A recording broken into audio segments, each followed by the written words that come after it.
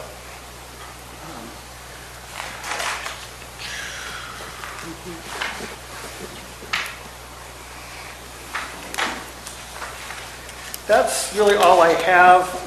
Again, there are other edits that are incorporated into the draft that you have before you that addressed, in some cases, specific issues brought up in the EIR as mitigation. In other cases, were just suggestions that were made through the public review process that wasn't addressing a specific environmental impact. That makes sense. That's a good idea. So we've incorporated some of those changes. So, Peter, your attachment 1 to the staff report, all those have been entered into the current edition of the draft. That's correct. General plan, correct? Yes. Okay, great. There were a couple things missing.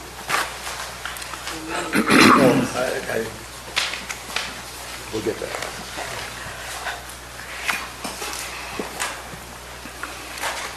Okay, are we, any commissioners want to say anything right now? Not me. You're the public. All right, public. Start out general. John Buckley, CSERC. So Peter just shared that the focus is intended to be the land use element, and I would like to respect that. Unfortunately, as I just shared with him, I'm going to be in Sacramento at a Board of Forestry meeting tomorrow when the map might come up. Plus, the point I'm about to address is not only an overlap of the map and the land use element, but also the EIR, which I thought we'd be discussing for each of the elements as we went through. So Go ahead. But, on our evening meeting next week, Wednesday evening, our anticipation is that we will be discussing the land use element and map again. Okay. So I'm going to just provide some, it's a single topic and not try to get into wording changes or all that, or a lot of detail, anything related to the map. But here's the issue is, despite repeated comments that our center submitted identifying the issue of inappropriate pre-entitlement, fancy words, for redesignation by the general plan revision, the EIR and the draft land use map appear to combine to still result in redesignation to future specific plan of properties associated with major development sites, in this case Sawmill and Sanguinetti development sites, which would make them more likely to gain future development approval. And the EIR issue with this is that the cumulative impact analysis fails to analyze or address the redesignation of these development sites, which makes the plan internally inconsistent. Our attorneys assure me that, and they have it in the comments that they submitted to you prior to this meeting. Ignoring the fact that, as Peter has clarified, that there was an error in the version of the map that has now been put forward when he was making edits, the map still designates these two major development sites as future specific plan. And the issue I'm simply asking for this commission to consider as you're going through the element and all the other parts is that you would like to know when an issue is so important that it's likely to lead to potential legal challenge. There are only a very limited number of them out of all the things that we really feel we'd love to see change, we feel are important to change.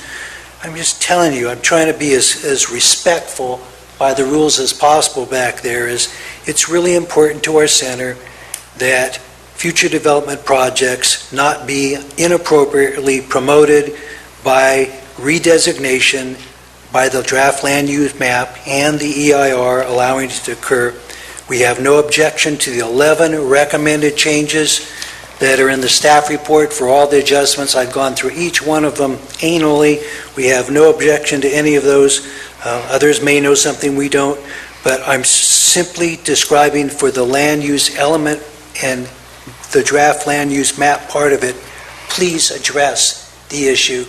Peter's fully aware of it. I know they have justification and reasons, but I'm just sharing it's very important to us. So before you make many of the positive-looking changes as you go through for the land use element, that is a broader topic I just wanted to make very clear. So thank you very much. I'm not taking up your time. It's okay. But just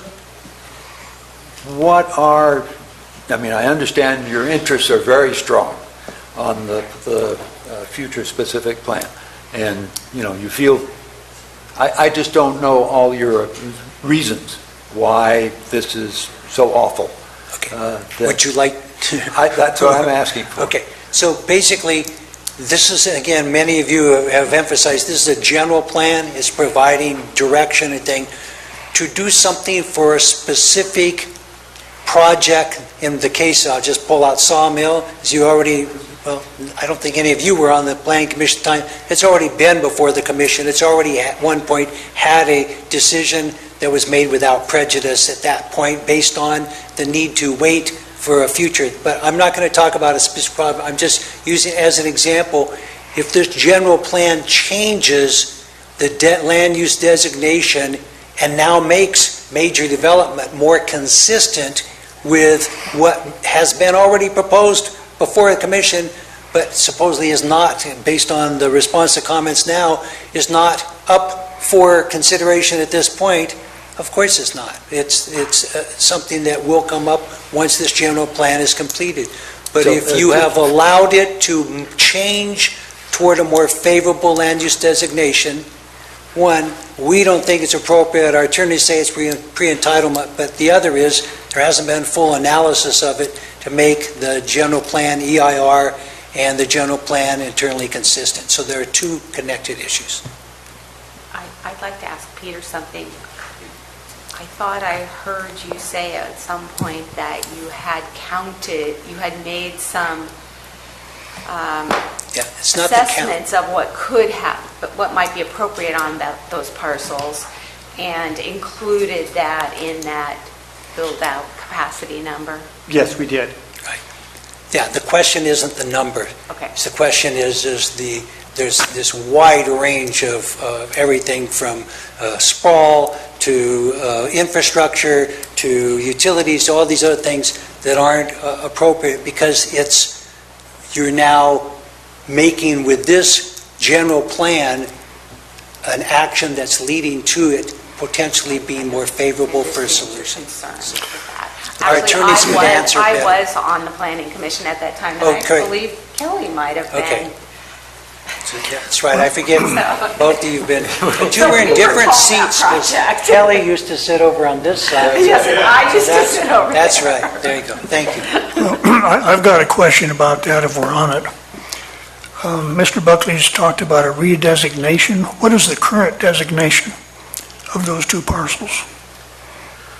I believe that it is natural resources agriculture for the Sanguinetti property. I'm not certain about the sawmill property.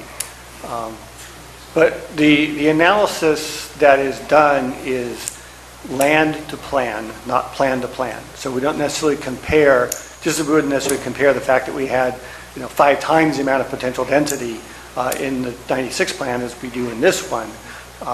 We don't necessarily compare that, well, this site was already designated for some type of future residential development, so it's okay, we'll leave it that way. We look at what does this plan allow? And I don't see this as being any different than we've designated some other site for future development, whether it be industrial or commercial or residential use. We've identified the maximum capacity that these specific plan areas could have based on square footage of commercial or recreational development, the maximum number of residential units. We just haven't got into the detail, just as we haven't got into the detail of a 40-acre, 100-acre site near Valley Springs is designated for low-density residential. That the analysis included the potential future of that land, just as it looked at the potential future of any other designated land. It's just a different land use designation.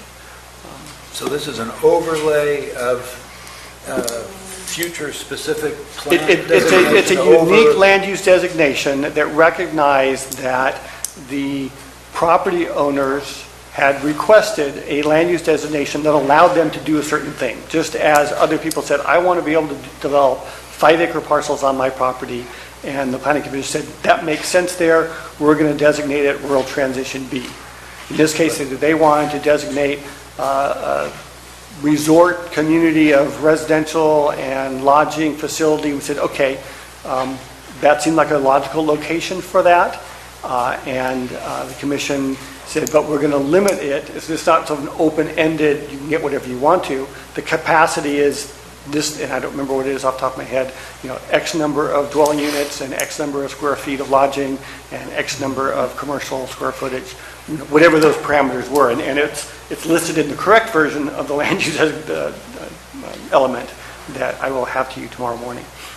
Okay, but my question is there a dual designation on this land, or is the only designation it has is future specific? The only designation is future It's specific. not also resource development? No.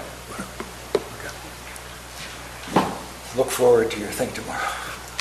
Yeah, I'm sure we'll be discussing that more. Okay, back to the public.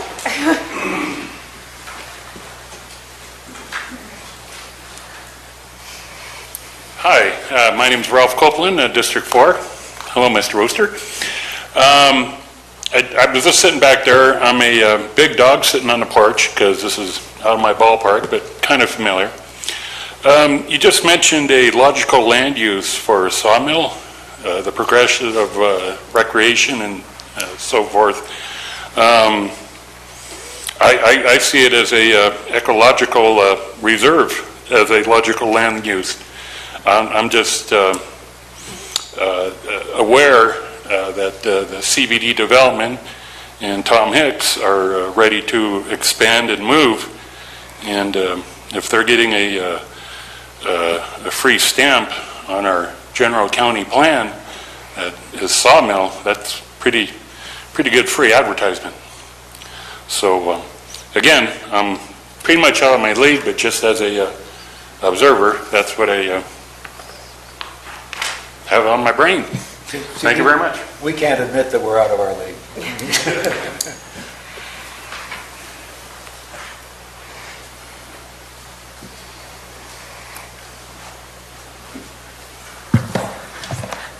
Hello, Colleen Platt again. I find this really frustrating to have 5 minutes to comment on this whole land use element and the goals, the policies, the implementations, and the problems with the EIR. So I'm going to do the best I can, but I'm not happy about it, and I hope we get another chance. I do support the new policy, LU 1.6.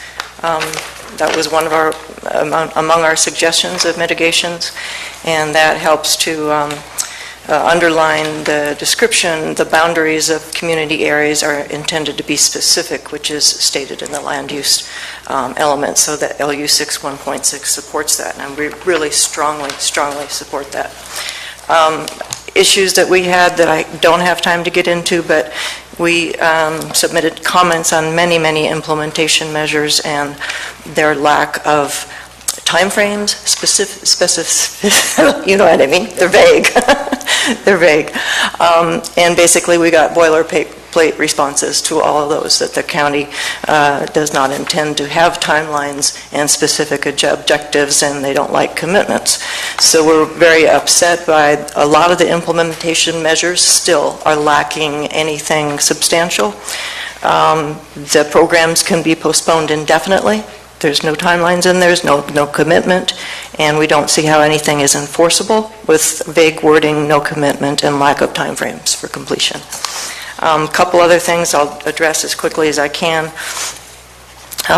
Page 3 of the land use element provides countywide numbers for vacant acres in each land use designation.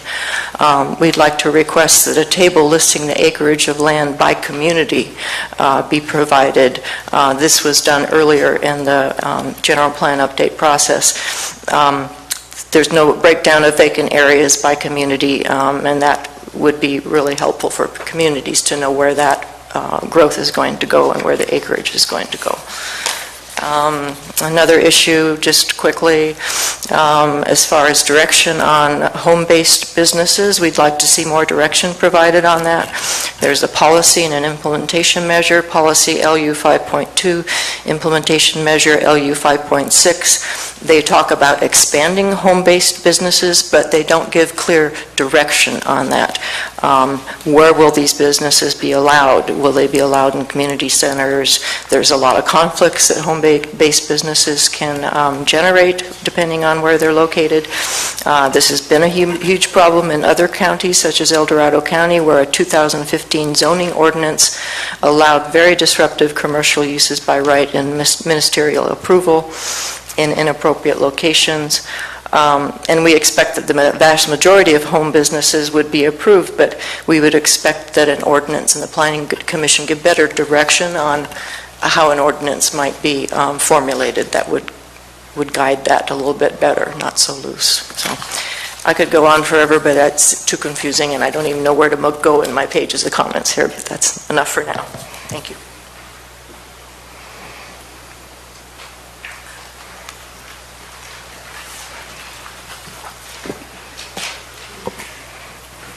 I think that the land use should be flexible to try to help the constituents in Calaveras County to, if they decide that they have an idea that they can help support their family or themselves, that they should be allowed to do that as long as they're not infringing on someone else's space or whatever you want to call it.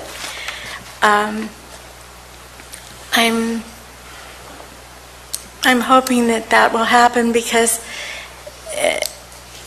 when you're as far flung as Calaveras County is, just to drive to town 15 minutes from your home or wherever you happen to live is kind of ridiculous if you could do that at home. And so that's how I feel about it. Thanks.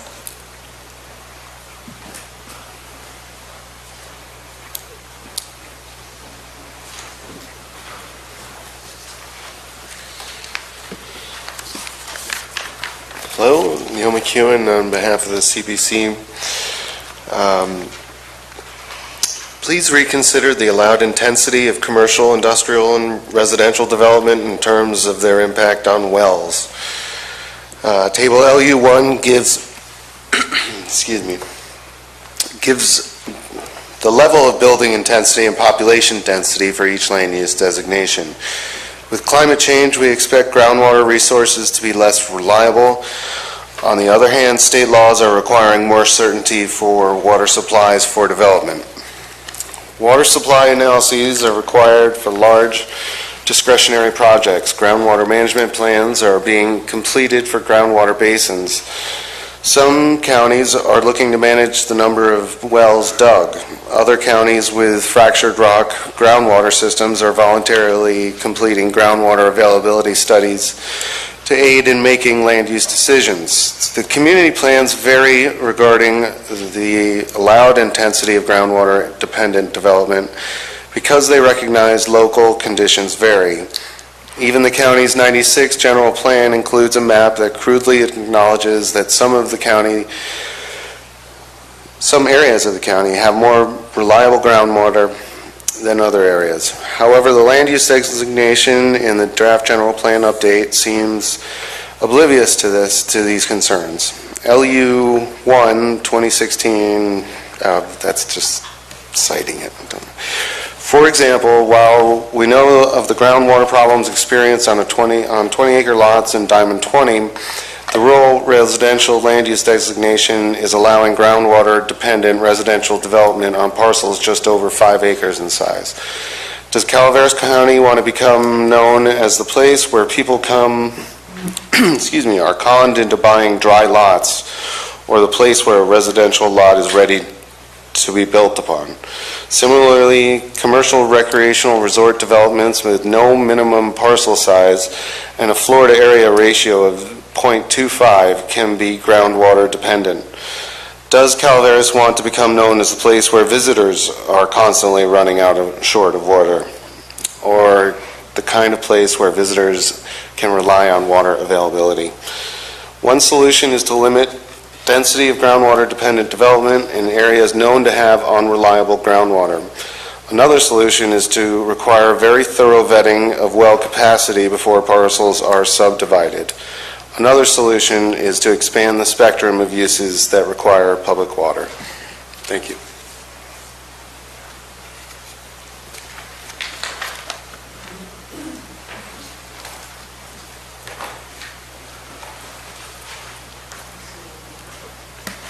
Okay. A couple things.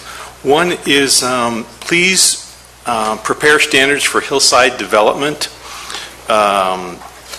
The general plan program to develop hillside development standards was in the original 2014 draft general plan and got removed.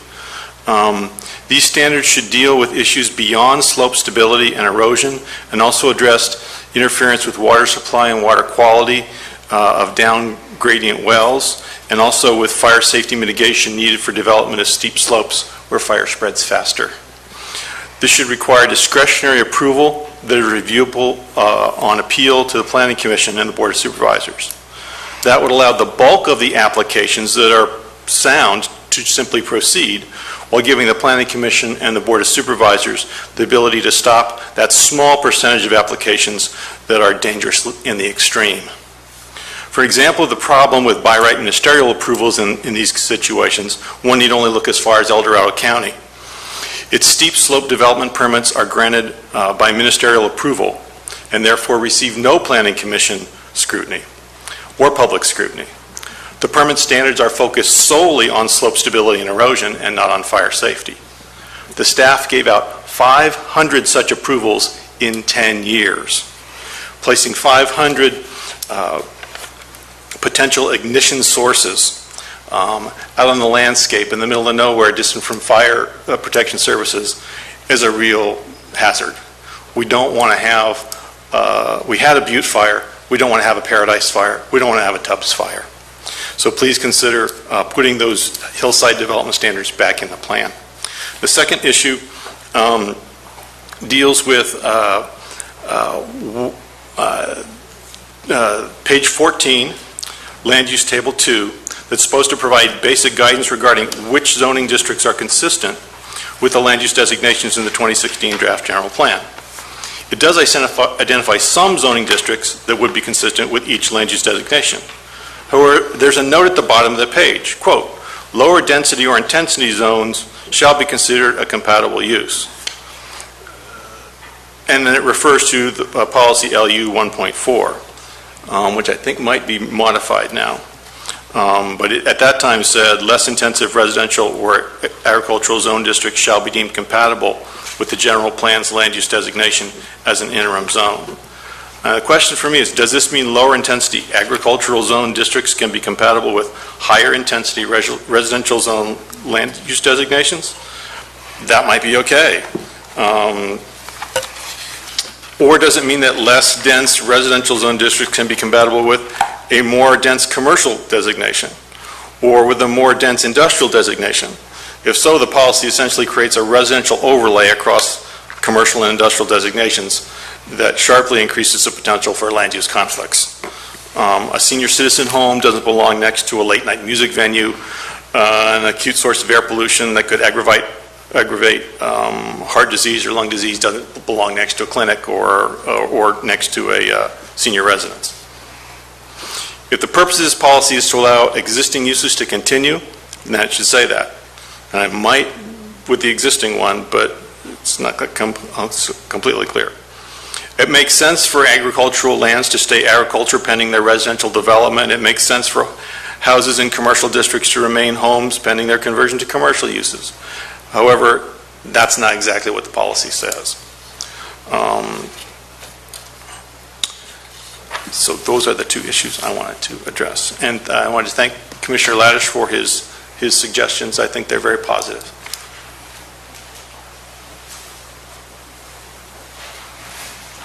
Okay. First one is of two is from page 19. Please have the annual work plan provide implementation deadlines for programs and identify staffing and funding needs. The entire set of implementation measures in the plan suffers from lacking specific deadlines, staff, budgets, financing needs to accomplish the tasks. It's of special concern with regard to the completion of programs that are designed to mitigate the impacts of development under the plan. If these implementation programs are not completed early in the life of the plan, the impacts of the development will not be effectively mitigated, and controversies over development are likely to fester. Setting priorities and deadlines doesn't have to be rigid. It's understood the county would like to retain flexibility to adjust priorities to implement programs to take advantage of opportunities for state and federal funding. It doesn't preclude setting priorities and deadlines. Now, for example, a set of implementation measures could be scheduled for completion in the first 5 years of the plan. The order in which these are completed remains flexible.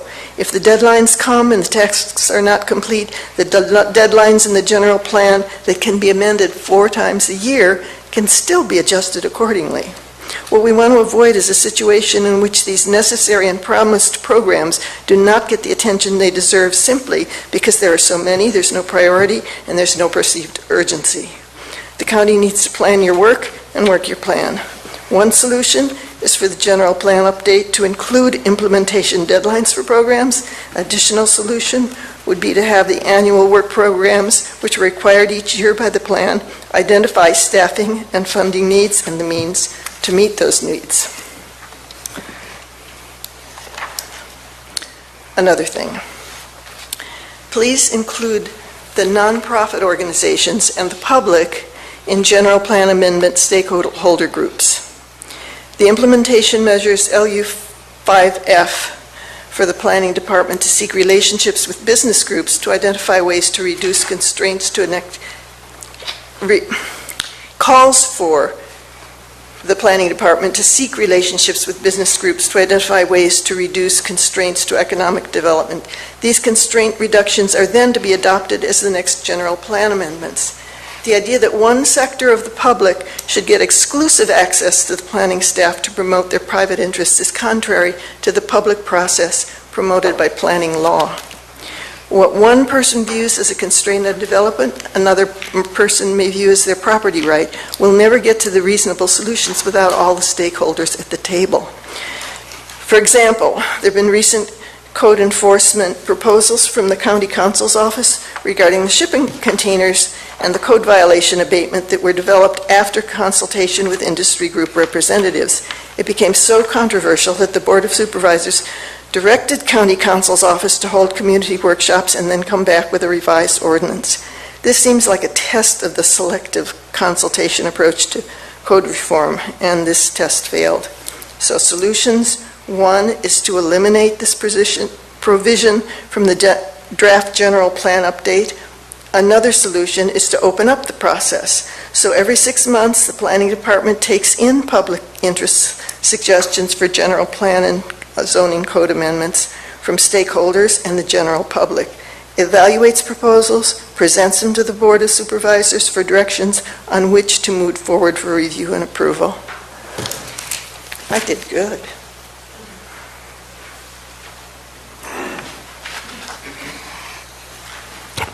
Thanks. I agree with Sue that stakeholder groups that don't include the general public are woefully inadequate.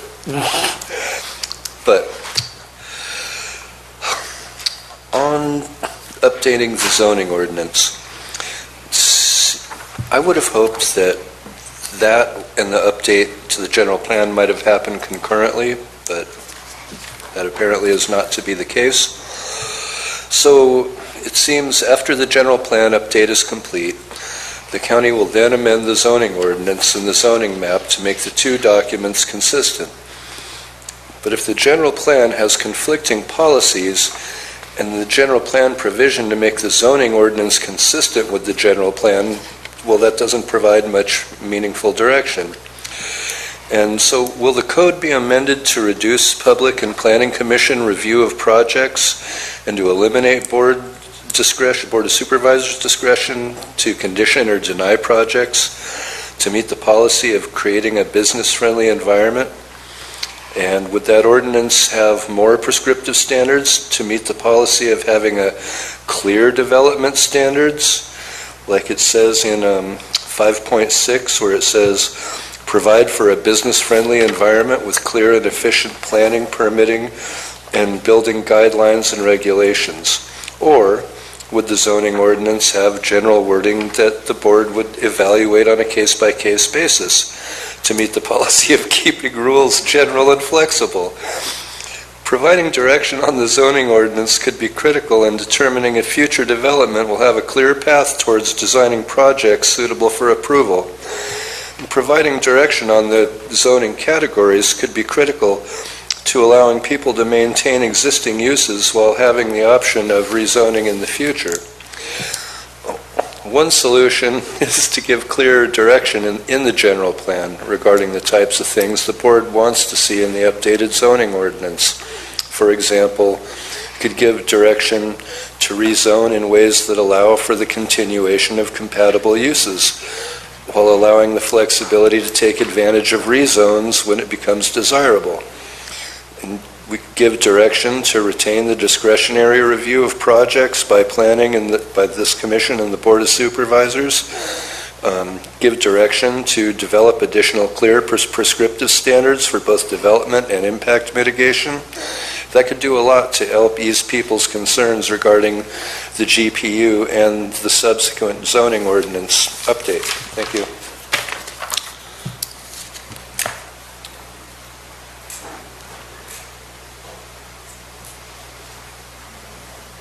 Hello, I'm Linda Deesum on behalf of the Calaveras Planning Coalition, and I would like to urge you to please establish community design guidelines with community input.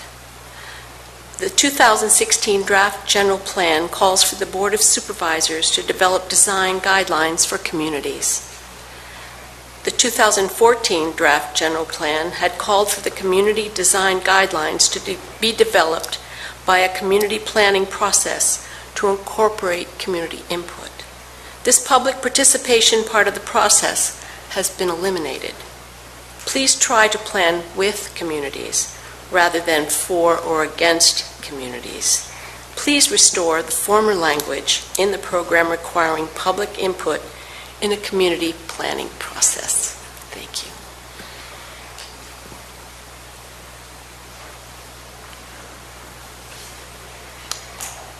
Any further comments? Okay. Commissioners, it's your chance. So, do we want to take a similar tack to last time and take one quick swipe through Commissioner Ladish's recommendations and then take a look at each of your areas of concern and then look a little closer at some of the items that the public has identified? Some of the things that the public have mentioned are in here, so Yes, I think two so. birds with a stone. So if you don't mind, I'll Take it away. Okay, so, we've already dealt with the updating the population figures. On page LU4, under economic development, it's again my problem with the word general when we're not dealing with general plan type general. And I'm suggesting that the sentence goals and policies are to be interpreted. Currently, it says consistent with the goal of being general and flexible. I think we get the same flexibility by saying goals and policies are to be interpreted by taking into consideration the facts and context of the particular situation. That way, I think you deal with the problem of, well, hey, you say you have to have a rule. Well, here's the rule. Now, what does it mean in this particular circumstance? And I think that gives you some flexibility. So that's why I suggest that wording change.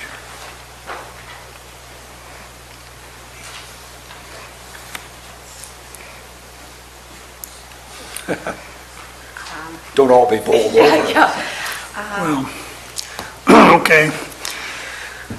We did change one of the guidelines using the words, we're going to try to be flexible and adaptable. And so I would suggest taking what Mr. Ladish has put forth here and say, goals and policies are to be interpreted consistent with the goal of being flexible and adaptable, and then continue by taking into consideration the facts and context of the particular situation, which will make it consistent. I'm wondering if we need it at all. If we have said that in the introduction, do we need to repeat it here? I agree. If we're going to repeat it, it should be consistent, but I feel like we don't really need it. It just was more words.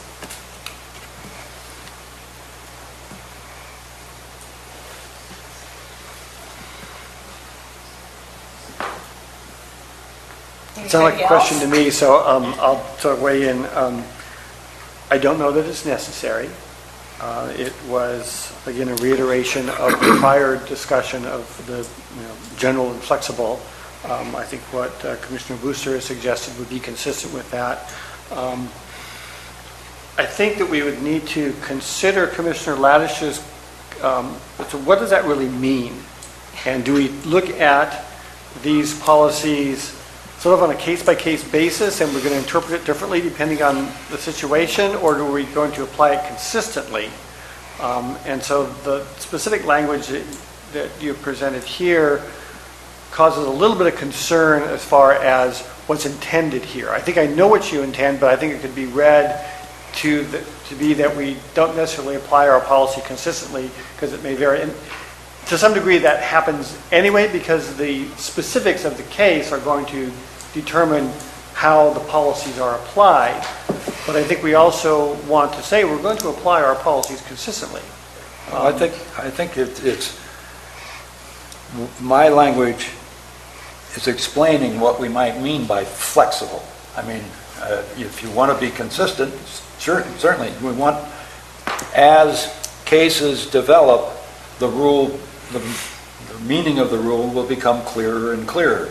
And it's that if we want flexibility, we must take a fresh look at a situation and see how does that rule apply in this case, where how does this case, the facts of this case, differ from a previous application of the rule, and does keeping the basic meaning of the rule, what's the proper result in this case? That's what I think flexibility is about. If we say the rule is the rule, and by golly, we wrote the rules so they must be clear enough to apply in every situation the same way, I think we're being presumptuous. I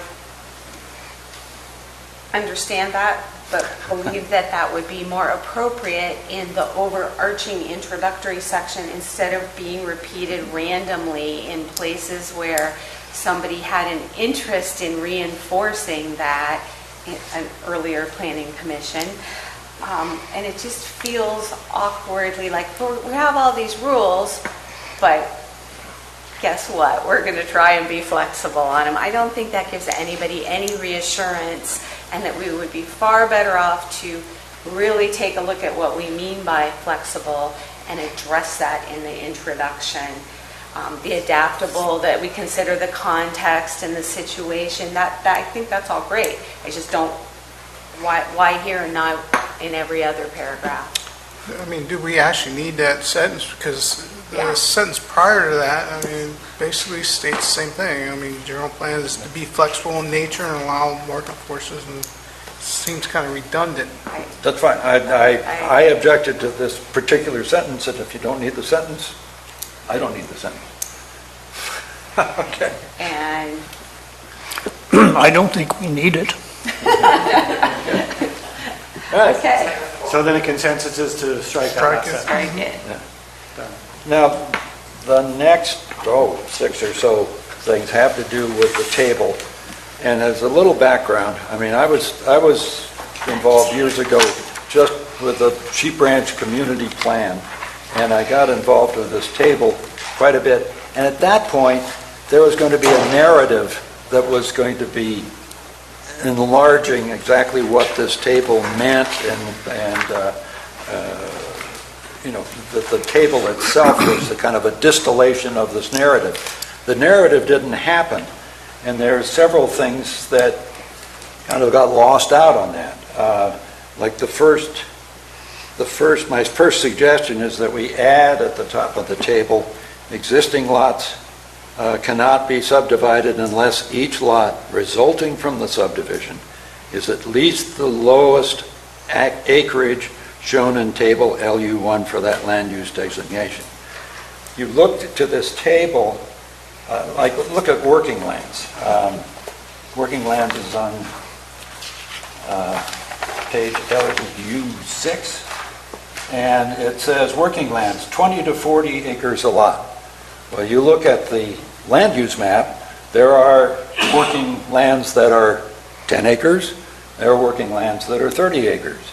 There are working lands that, I'm sure that there are some working lands that are more than 40 acres. So what does 20 to 40 mean? And at some point, somebody's going to say, well, okay, so I already have a working land that's under 20 acres. Well, can I subdivide it? What can I do with it? I think this statement is what my understanding is of why there was this minimum acreage stated for these various categories. Although in the execution of land use maps, there are smaller parcels of this category. It certainly is the understanding of the people that I was working with at the time who wanted a 40-acre minimum on property around Sheep Ranch, and we came up with a lot of working lands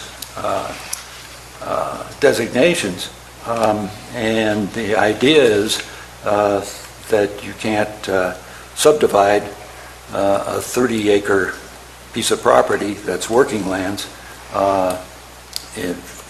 because you can't get two 20-acre Right, but parcels. that's sort of a given. You Well, can't take a non-conforming lot and make it more non-conforming, But right? what's given about just saying 20 to 40 acres? They're talking about building intensity here, so. Well, It does get to minimum Yeah. parcel size, and I don't have a problem with adding language to that. The only concern is that you might have a situation where you've got a plan development where you've transferred density, so you have 100 acres, you're creating, 5 20-acre parcels, but instead of having 5 20-acre parcels, you have, 5 or 4 5-acre parcels, and one large one, you've transferred that density over through a plan development process. So, as long as it's clear that that's the density that we're talking about, and maybe that can be rephrased so that it's, the minimum density is no less than the minimum building intensity or something like that. It doesn't hurt to have that kind of clarification in the document. So would you like to suggest by tomorrow language that might work? I would say that maybe Peter, you can work on that so that you cover your situation where there's density transfers.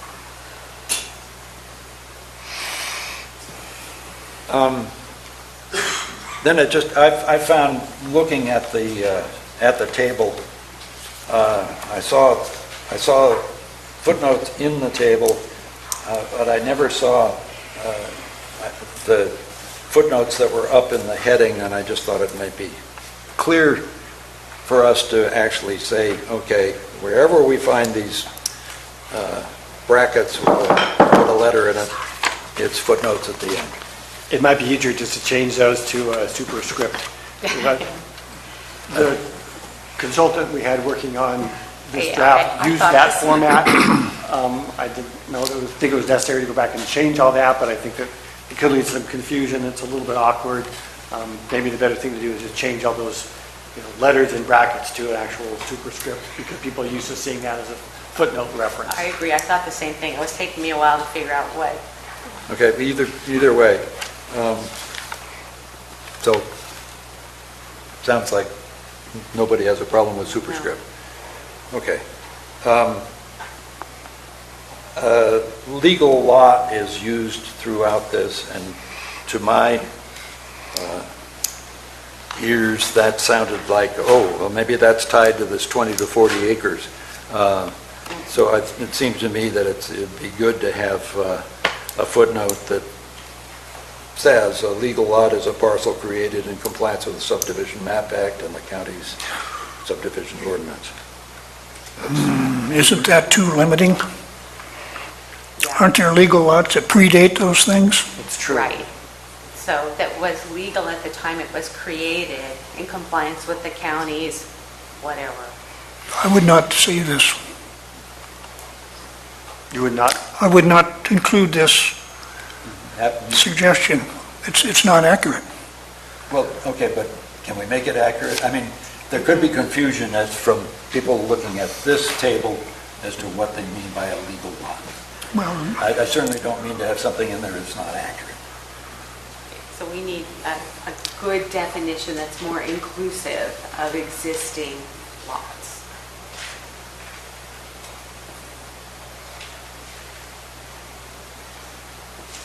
Problem is you get into all kinds of exceptions to the rules. There's lots that were created illegally, but then become legal through the certificate of compliance process. There are lots that, historical lots that predated Subdivision Map Act.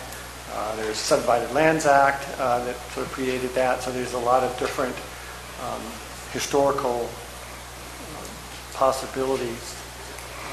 but it's necessary to use the term legal lot in this table.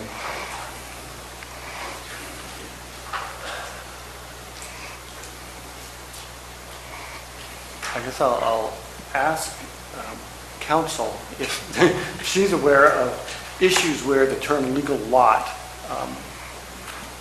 created Well, it's in this context of this where we're talking about, okay, it's like under resource protection or production, we say 40 to 160 acres per lot. And then right under that, we say one dwelling unit per legal lot. To me, that implied that, okay, so something about this 40 to 160 is telling me what's legal. And I understand now that isn't what we have in mind. Is it necessary to include the term legal instead of lot there? I don't know of a reason why that was I think there included. is necessary. maybe the better thing to do is just strike the term legal from this table. I'm not sure that seems like that could bite us later down the line somewhere.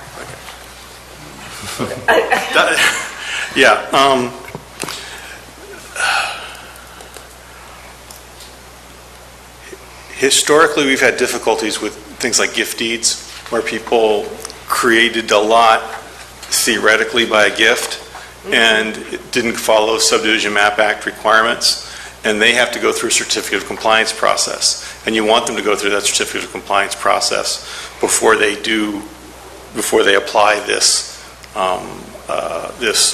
this table, essentially. So I think legal lot is a good term. Kelly's right.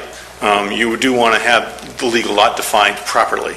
So I think that's what you're trying to get, is just have a clean definition of legal lot so that people know what they're up against. Well, I'm not convinced this is the place to do it. It is what it is. And It could be in a there's a lot glossary. of different ways to have one. If it was in the glossary is a very appropriate place to define it. I agree with that. It doesn't have to be in this part of the plan, but it should be somewhere in the plan. I mean, we could put a definition of legal lot in the glossary, I think that's a better. and that way it makes, and I'm open to And then anybody's expertise as to what that definition should be. That's another list for Peter. Yeah. I figured there'd be a long list by the end of the day. So. Yeah. Okay. All right. Okay. First sentence of the description of resource production lands, I'm indicating that we should say this designation identifies those lands capable of and primarily used for agricultural operations, hunting when allowed by zoning, timber production, and/or mineral resource production. Certainly around my area, the Nesters Hunting Club owns a lot of this land that's designated resource production. And I think wildlife production fits into resource production. Hunting, I understand, is the harvesting of the wildlife. I am not a hunter, but I think that we need to provide this as a possible use of resource production lands, because it is in real life.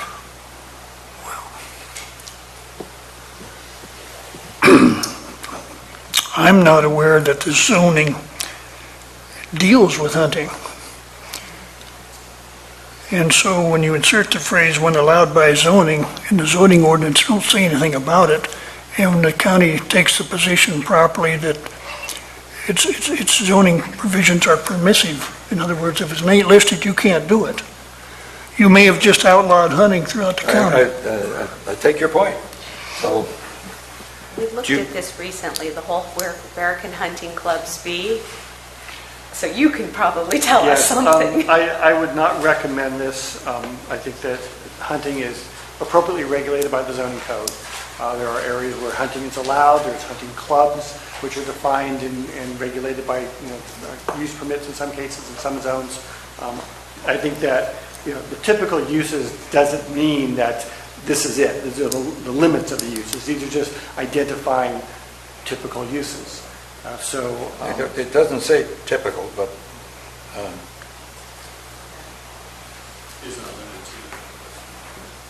typical uses include low-density agriculture, forestry, open space conservation, natural resource management, recreation, I'm sorry, I was looking public for- and quasi-public uses. We could add any number of other uses to Okay. any of these. I just don't see, you don't need that. hunting is regulated under the county code in several different sections. And So hunting clubs would have no problem with the fact that they're designated as resource Right. production, and we haven't mentioned. Also, they're never going to be allowed just by right anywhere, I don't think. Okay. So, Okay, then the next one, which I do feel strongly about, that at the end of the description of resource production lands, we should have, so that people don't assume that, resource production lands, people don't assume that production necessarily means production for current sale. We have a sentence in there that says, resource production lands also include lands of owners who, whether or not they have any formal obligation to do so, currently are using the land for resource, including wildlife, conservation. You can be... could we just instead insert conservation into the list of typical uses rather than the whole new sentence? Sure. Let's see, where'd you put those, then?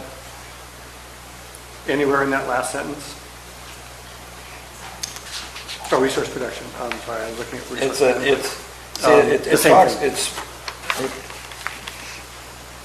I mean, it says, this Well, it says- designation also includes, but is not limited to, lands with conservation easements Yes. and lands designated as critical habitat areas, agricultural preserves, and timber production. Right.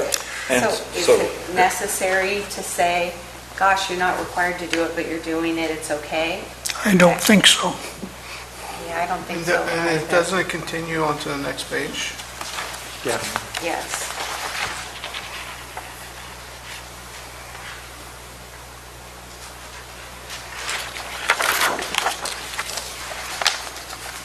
Okay, but how about under typical uses, say, have resource conservation? Add that. This is now on page 76. Right.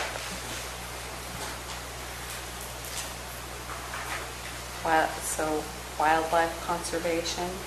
No, if you just want to put resource conservation there, and after, let's say, mineral exploration and extraction, resource conservation. I mean, resource including wildlife would be preferable.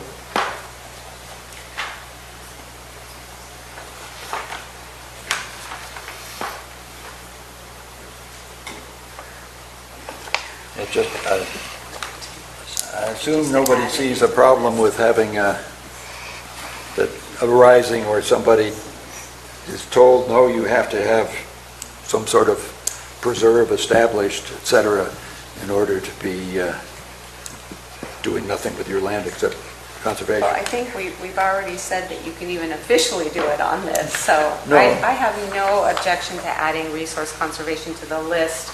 Okay. Kelly, does that concern you? I don't care. Okay.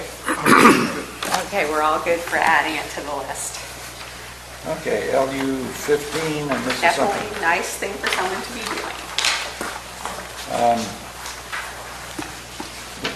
This policy LU 1.4, Peter's already suggested the change that I'm suggesting here. It is on page LU 15, policy LU 1.4, putting in the term existing so that it reads, in addition to the consistent zoning districts listed in table LU2 and areas designated for future development, existing less intensive residential and agricultural zoning district shall be deemed compatible. I think this was a concern expressed by the public, and I think this would take care of it. Yeah, this, Well, no, hearing nothing. Consensus there? No problem. that one's good. Okay. LU 1.6, changes to land use designations to support new higher intensity or intensity uses, or density or intensity uses outside of community areas should not be approved unless reasonable findings can be made that additional land is necessary to meet the housing or employment needs of the county. So I'm just suggesting we put in reasonable so nobody can claim, well, we've made findings and they're cockamamie. Well, I have more to say about this proposed LU 1.6. We're talking about changing land use designations. That's what this is about. That requires a general plan amendment. A general plan amendment will carry with it environmental review if it's needed. I don't think that by a provision like this, the county can hobble or limit its ability to amend its general plan through a general plan provision. In other words, you can't have a provision like this that requires the county legally to do something different than it would otherwise do in an amendment. The state law creates the authority to amend, and if you did put this in a general plan and somebody came along and wanted to do something inconsistent with it, they just amend it out. So it's a kind of a cosmetic but troublesome thing. And assuming it stays in and it doesn't get amended out, it's just a litigation breeder. Someone can always argue that a land use designation change isn't necessary, that you can always go someplace else. And the burden will be on the county to show nothing else is what? Possible, feasible, workable, practical. It's unnecessary. It doesn't work. I'm not in favor of it. And maybe, Peter, you can give us a history of why this was added in, 1.6. I believe this was suggested as a mitigation measure. Let me go back to whether it was something that was actually mitigation or just simply a suggestion. It's not in my attachment 1, so this would have been something that was submitted as a mitigation measure from the EIR.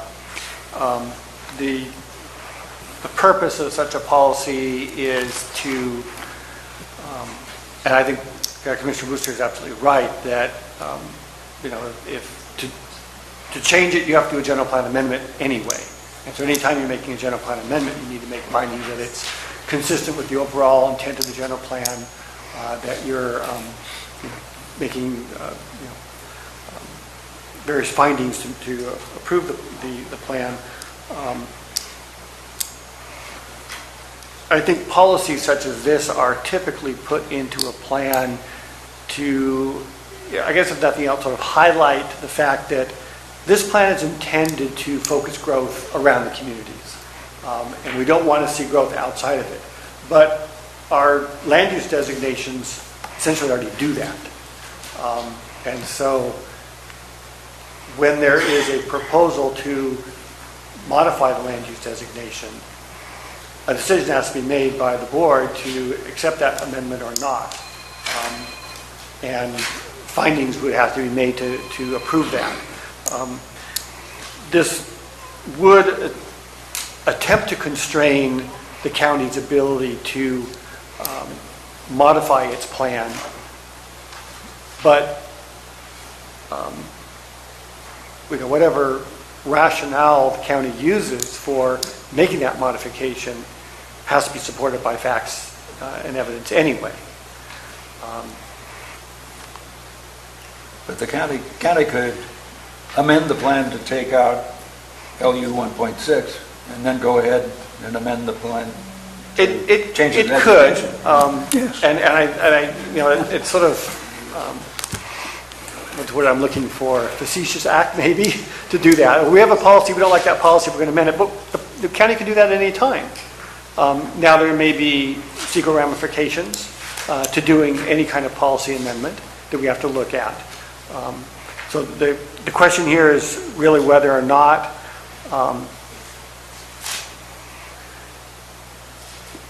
the commission wants to attempt to, I won't say limit so much as at least put on the radar that the focus of the plan is to keep development within its existing communities,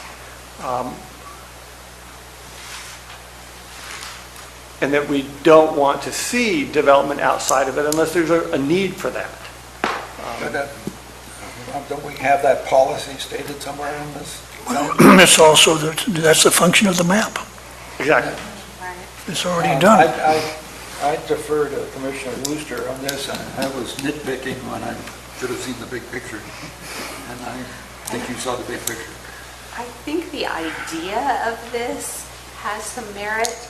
I'm not sure it's in the right place, that it's a policy that relates to the goal anyway, because it's not talking about expanding a community area, which I think would make sense, because we're encouraging a thriving mixed-use community, but it sounds as though it's talking about something somewhere else, which we do want to restrain, and that is a function of the map, and we're saying we don't want you willy-nilly approving new subdivisions out in the middle of nowhere. I just don't know that it's serving its purpose right where it is. But as long as we have the map, we can't approve new subdivisions out in the middle of nowhere, right? I mean, we'd have to amend the general plan to do so. Right. We might want a goal that explicitly just says that we want to direct or encourage any expansion to be directly adjacent to an existing community with the infrastructure to support it. I mean, that would be a different goal, and then maybe a policy might make sense. But I don't, it's not a comfortable fit for me where it is.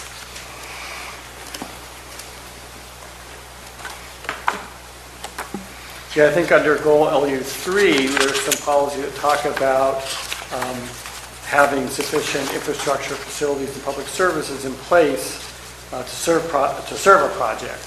So if you're expanding outside of those areas that don't have that service, of course, it can always be expanded out into that if there's sufficient.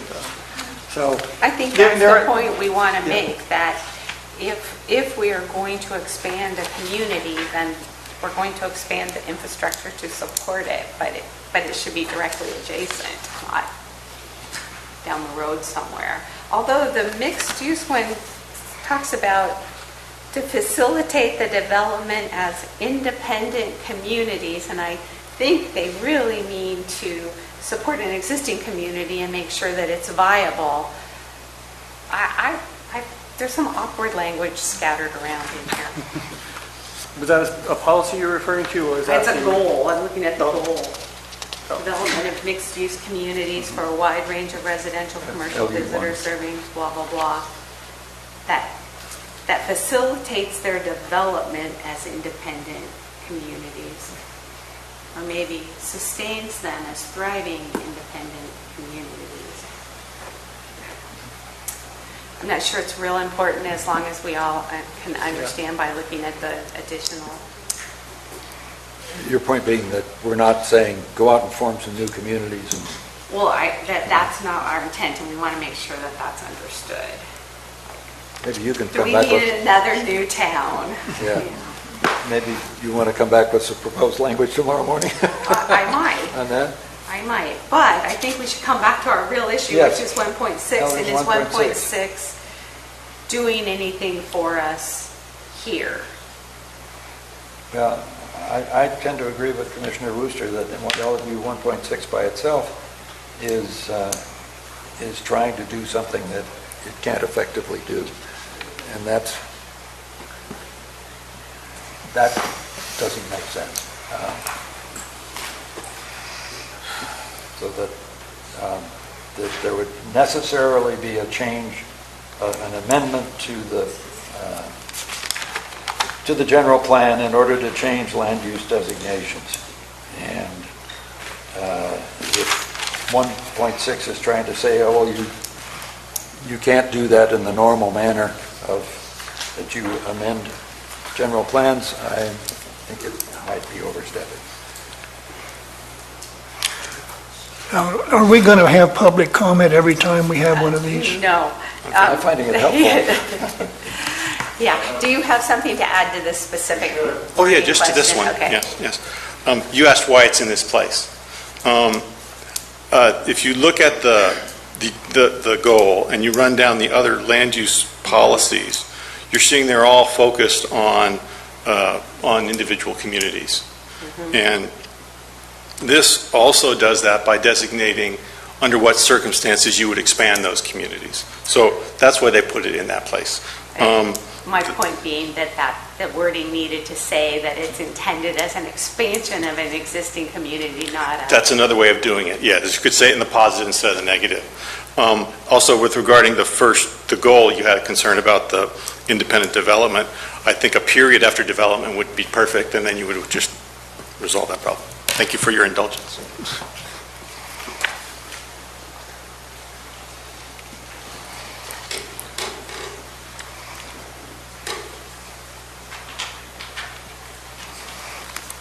Not sure that's even quite right. Give a shot. I'll work on that. Yeah. It's close.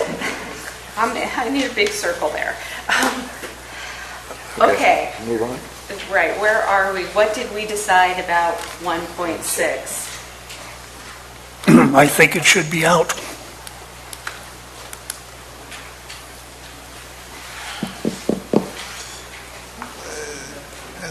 As a whole, I mean, as Tom pointed out, as a whole, it fits it with your wording you used, the change of wording of it, so it points to existing community expansion.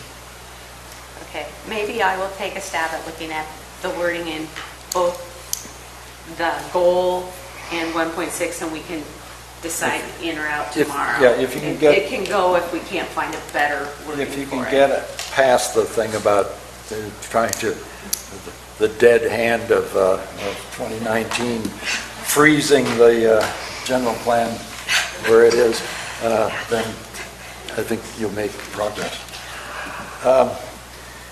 Okay. New policy, 1.7. Yeah, it's a new policy, 1.7. This is, I didn't feel that the plan was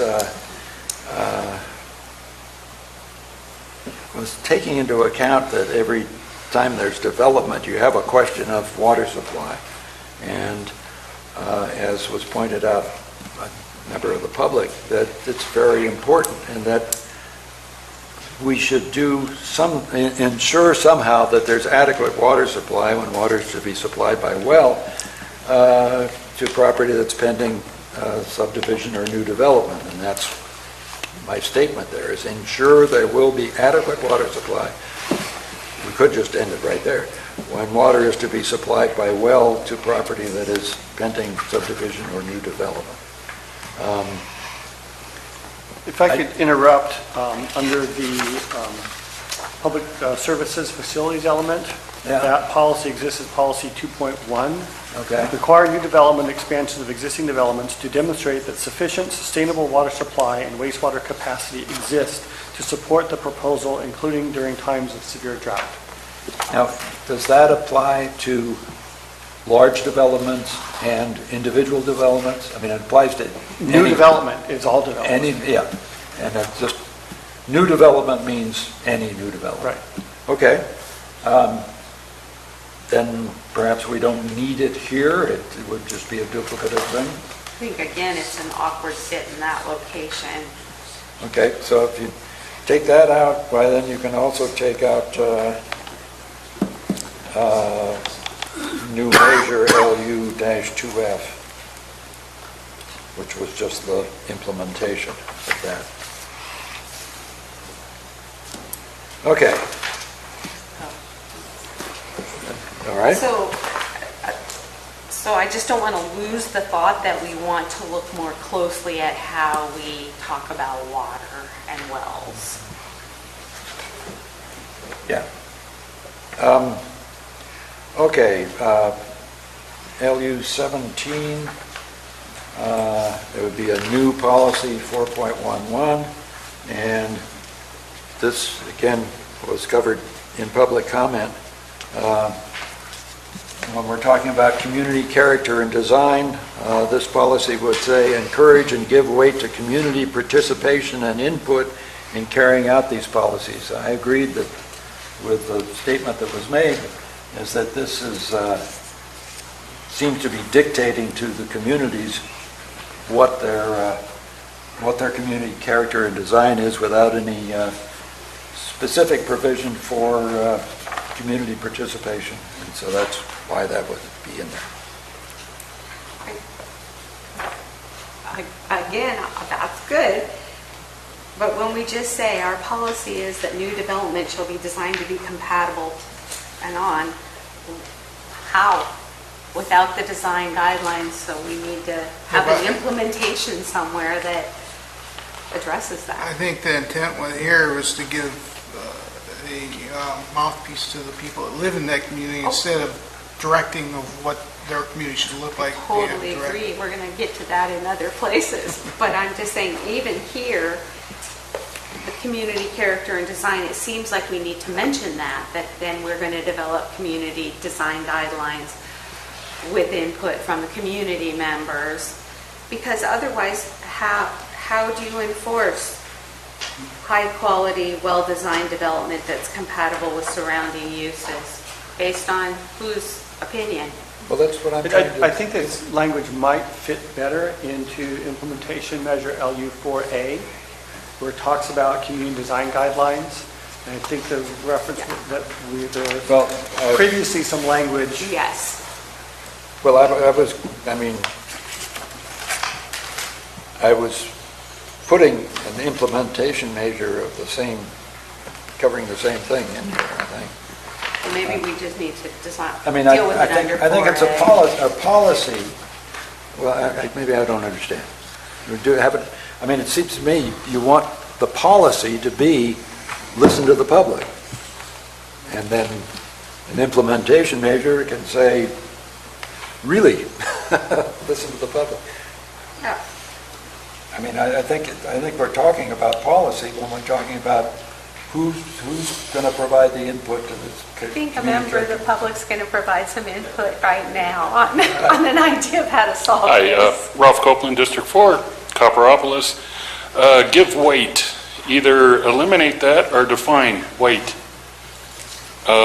Encourage community participation, of course, but give weight, that puts a lot.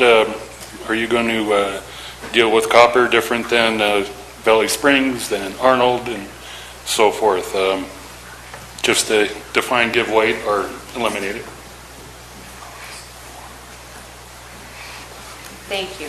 The reason give weight is in there is just to do more than just listen to the public or have them talk when you're not listening. Well, I think Mr. Copeland has a good point. Yeah. Because you use that language, give weight to, and then somebody can claim later that the guidelines didn't give enough weight to what somebody said, and therefore they're illegal, invalid, and you can't use them. So when we get to LU4A, I think we need to have more discussion in any case. So do we need to add something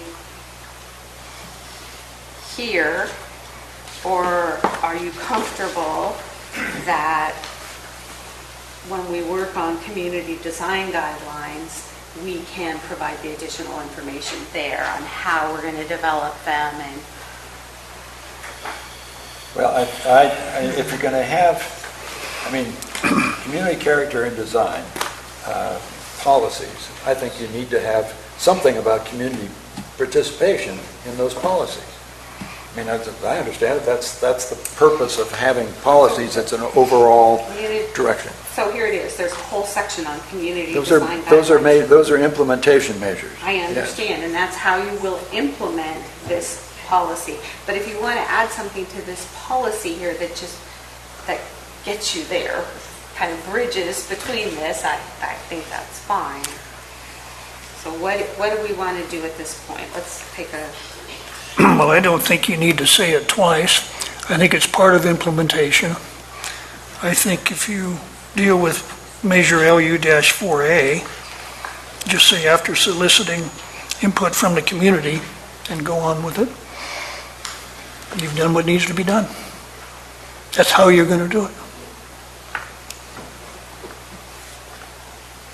I think that the disconnect here is that we are talking about all these goals and policies, and we're not talking about the design guidelines at all, that there would be any enforcement for this at all, but it is in the implementation measure. Come up here. Thank you.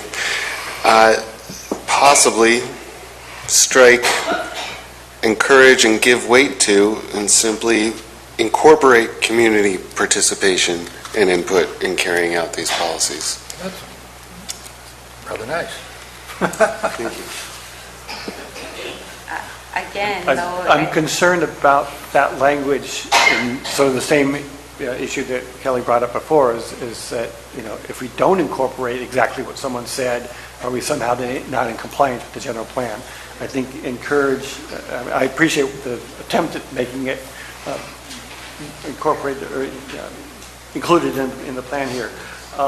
The other thing to consider is that what's proposed here is that all of the policies under community character and design would be affected by this new policy, not just the creation of design guides. Mm-hmm. And so I think encouraging community participation in the decision-making process is a laudable goal. And I think that we can, if you want something like that, I would suggest we just use encourage community participation and input in implementing rather than carrying out.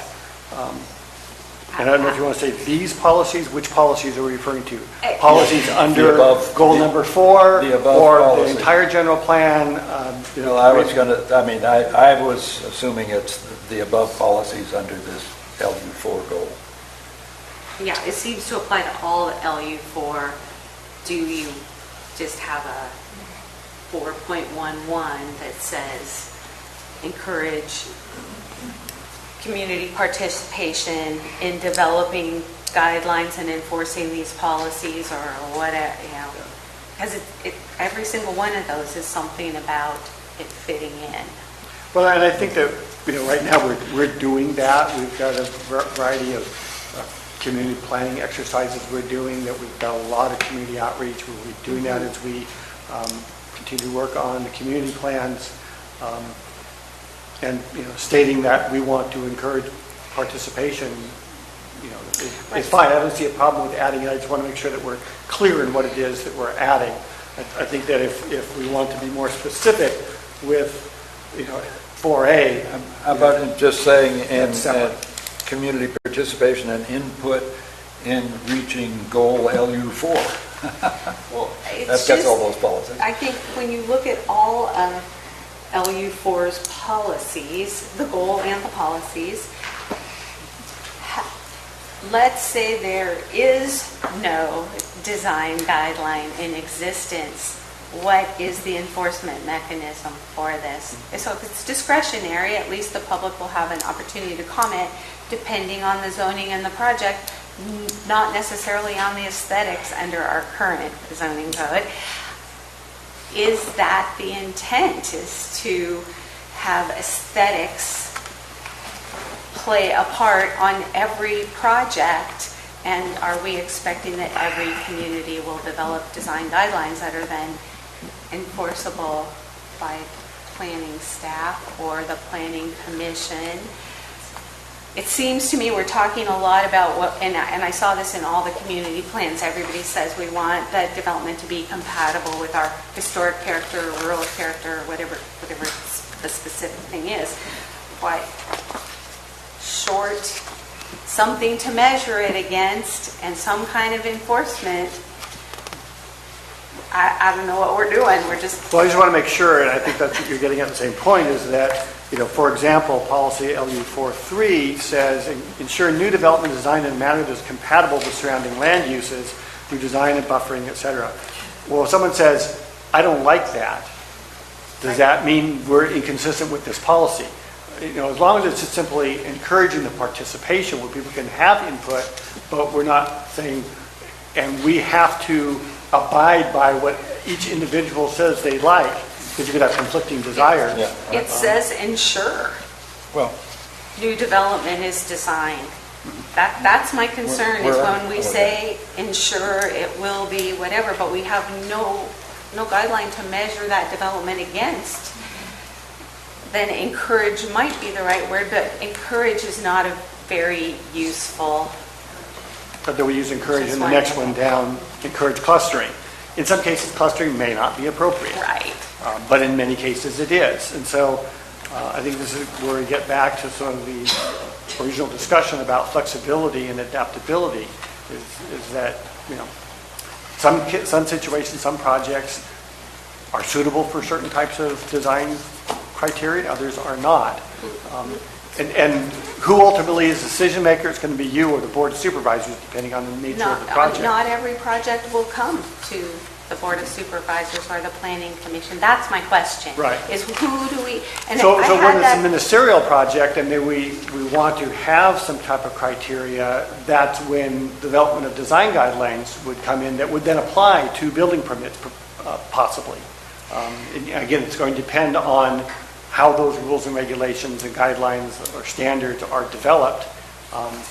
Well, LU 4.7, new non-residential development shall be designed to integrate with and enhance the community and surrounding uses by utilizing compatible architecture and site design. Well, that all sounds really great. Let's say it's a new little commercial retail center. They don't need any special discretionary permits. It's already zoned. It's in the historic district, and there are no design guidelines. How can we say that it shall? Who will determine?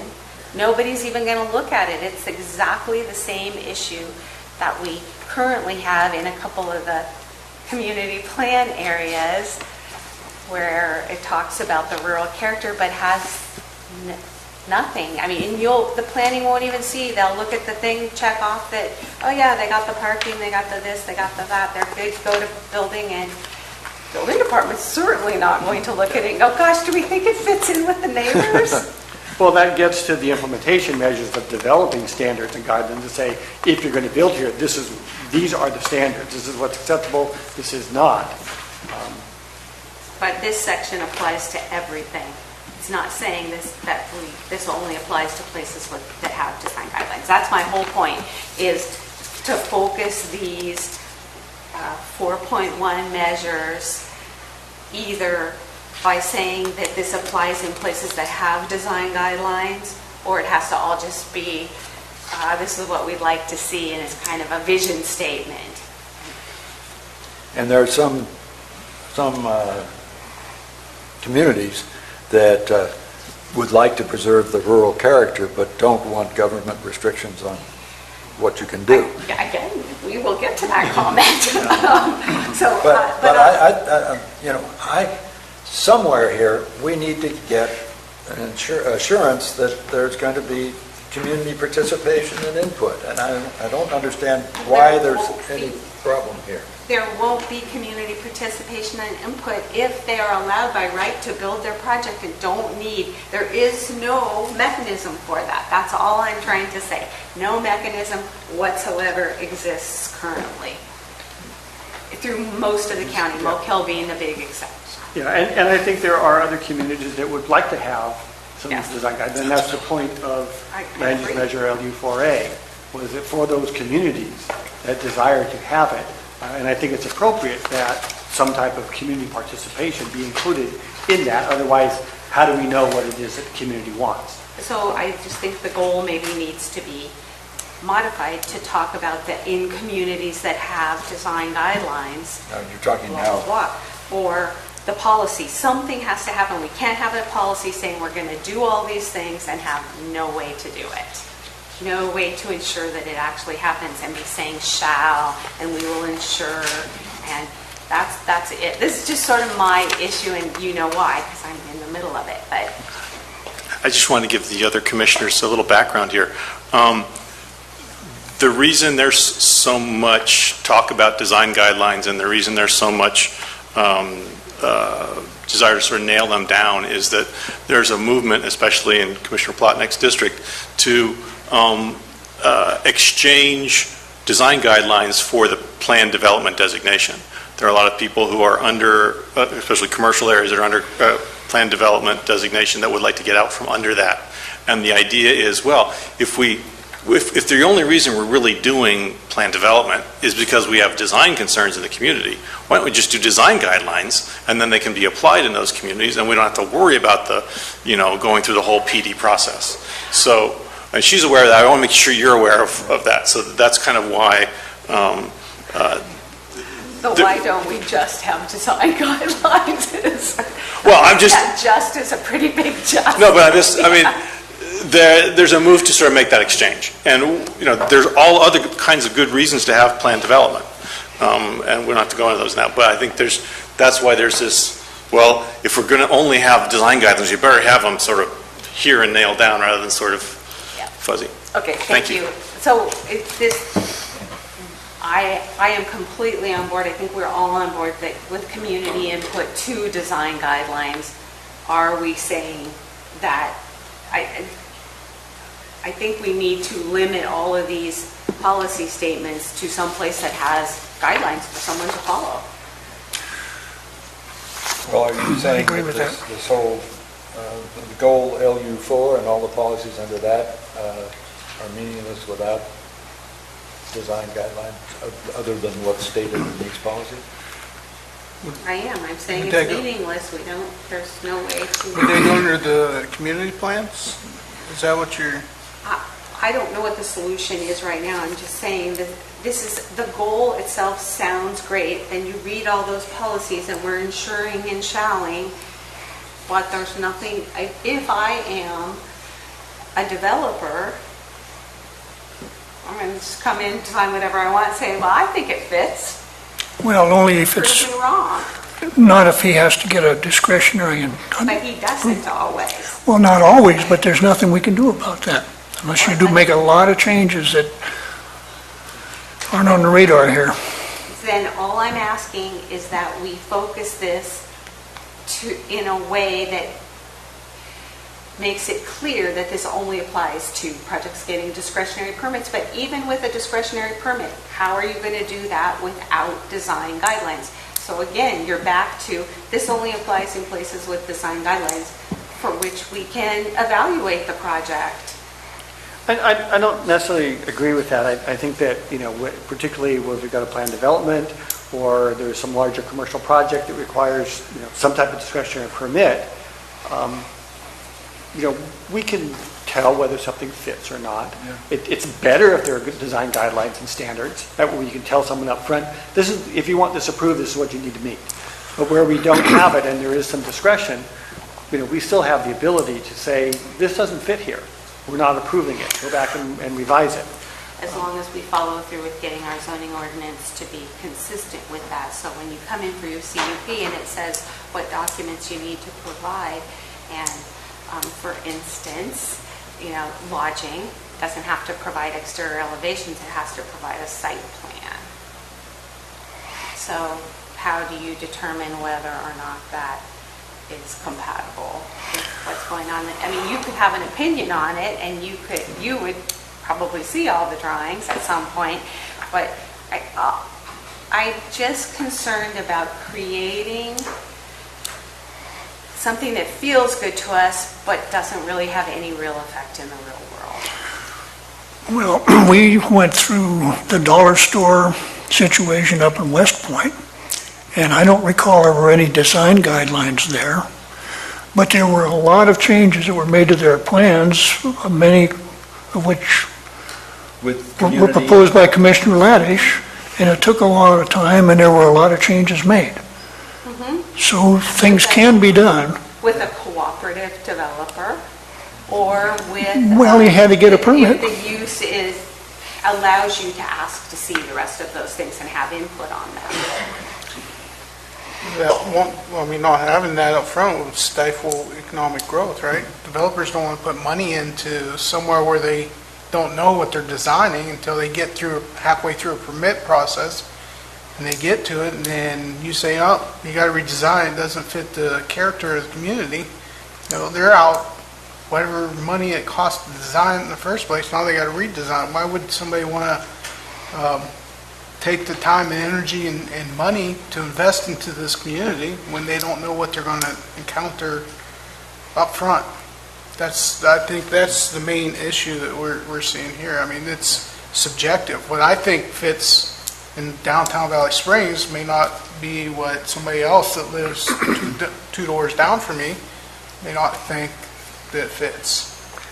And I agree with you 100%, and I think that's where having standards or guidelines make a huge difference in ensuring that. But until we get those, I think Commissioner Wooster is right that for discretionary projects, and they did have to go back through several redesigns, and I'm sure they did not want to have to pay for those new architectural plans, but they also wanted to get their project approved, and they made those changes, and ultimately it was approved and accepted into the community. We obviously will be working on getting those done, and there's a lot on our laundry list to get done.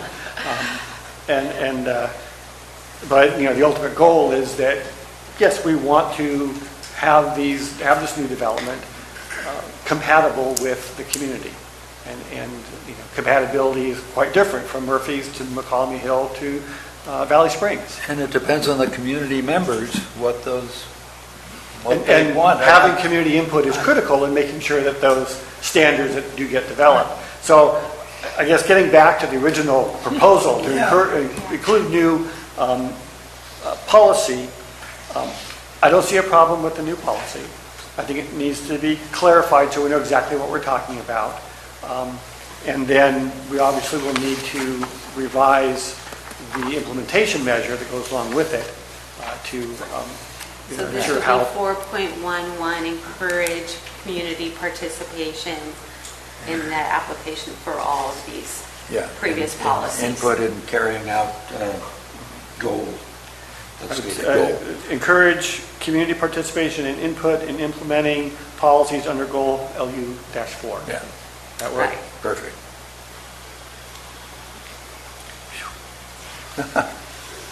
Is that consensus there with everyone? Yeah. I thought that was an easy one.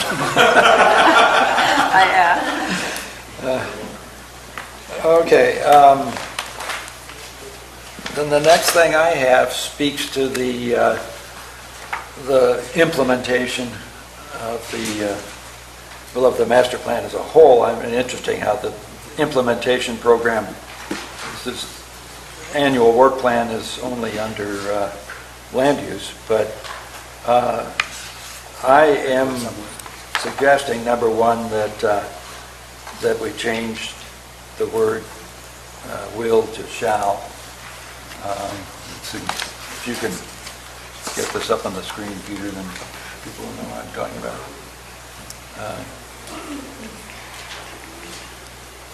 Page LU19.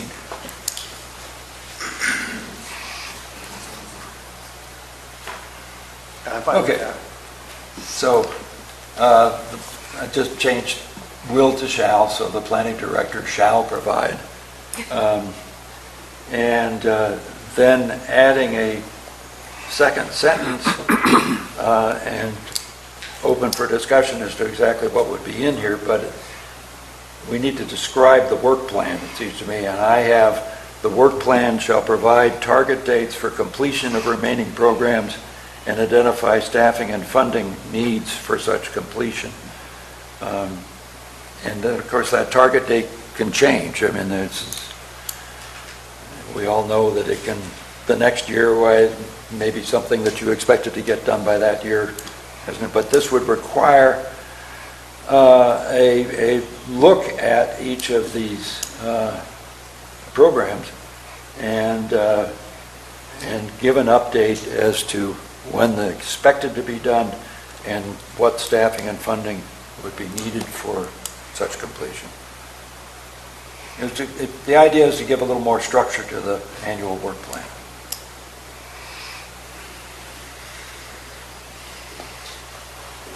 I like it. Well, I think I would defer to the planning director on this one because that's his bailiwick. That seems like a lot of work. It is a lot of work. There's a lot of work in these programs altogether. I'm concerned that I won't know the staffing needs and the costs associated with each and every measure. The intent here was to look at what are the board's priorities, what can we do given our resources, what other resources do we need if there are other things that need to get done with more immediacy, but just to list out all 100 and whatever measures, and here's what it's going to cost and take to do every single one of them. Well, maybe identify as too specific, but at least Could we identify the priorities and then provide target dates for the highest priority Certainly, and that's what I items? intend to do. Yeah. Identify the priorities, and here's what it would take as far as staffing and funding to get those done and the time frame around those. And you're a conscientious planning director, and if down the line, I think it'd be good to have something in here saying what should be done, what this work plan is. If it's an annual work plan saying, well, we haven't gotten any of these. Well, I think it does that. It says, and projecting when remaining programs will be implemented. I think it does that. Yeah, it'd be hard to do target dates without knowing what the priorities are. Right. So I think that, by establishing priorities for completing programs identified in the general plan, reporting on the status, and projecting when remaining programs will be implemented, I mean, that's in there already. Establishing target dates, I think, are going to just be a shot in the dark anyway. And so I'm not sure that actually really serves any benefit other than to give them a feel good, oh yeah, we'll get it done by then, and then if we don't get it done for some reason, what's the consequence? Let's put it this way, Peter. If 15 years down the line you're sitting on your front porch, what would you, assuming that you're not planning director 15 years from now?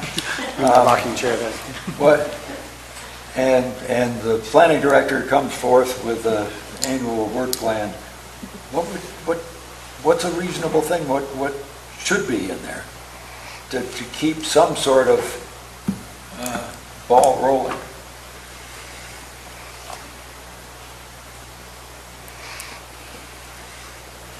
Much fits in here. I think adding something that identifies the staffing and funding needs, identifying that as an element of the work plan is a good idea. I think most of it is already kind of in this text for the annual work plan.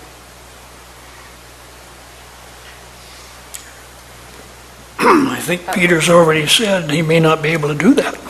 Well, and this is not meant to, and we'll fire the planning director if he doesn't do exactly what he projects, but I think for the board to set any sort of priorities, they have to have some idea of what, not only how much do we need this, but how much is it going to cost to get it. Right, without knowing what staffing and funding needs are, you aren't going to get any more staffing than funding.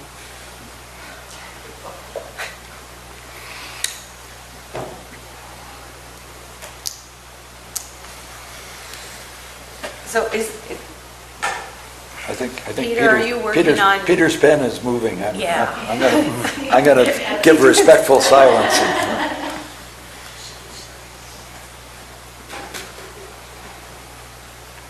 So I would say maybe after completing programs identified in the general plan, comma, identify staffing and funding needs for the priorities set by the board. And then the rest continue on.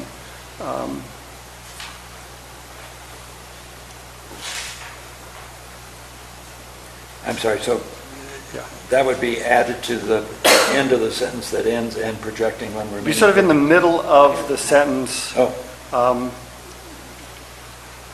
Here's all the first sentence. So the third line where it says general plan, right after that. Yep. Okay. And can you repeat that again, please? Identify staffing and funding needs for the priorities set by the board.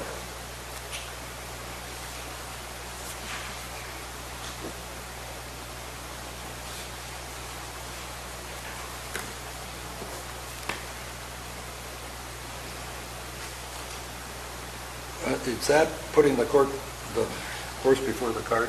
It is the cart before the horse. For the board to establish priorities, they might need the, if you can get, if there are two things that are equally desirable, but one's going to cost a whole lot and one isn't, well, maybe the board needs to know that when they're setting the priority. I guess what I'm trying to get at is, rather than try to identify the staffing and funding needs for every single one, at some point in time, I will be taking a recommendation of the board of here are the priorities, here are the issues, and the public will be able to weigh in on that. And at some point the board will say, yes, this is what we need to do. Probably I won't be able to say, here's what it's going to take to do all this until I know what the board's priorities. So it's sort of a chicken and egg problem. Yeah. But you're right. In order to establish the priorities, they will need to know what it's going to cost them. And so it's probably more of an iterative process. And I guess the language is intended to be general enough to sort of say that as we establish priorities, we'll be looking at the funding and staffing needs to ensure that it can get done. And I'm not sure how to word that otherwise. And I know there's a desire that all of them need to be done right now, otherwise we haven't adequately mitigated the general plan, but that's just simply not possible. Right.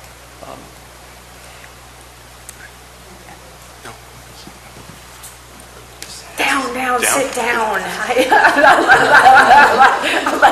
Please. Sir, just a minute. How do the commissioners feel about that as an edit? Peter's proposed edit.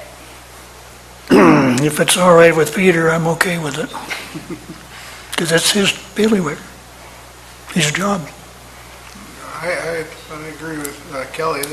I see this as being unnecessary, honestly, this discussion.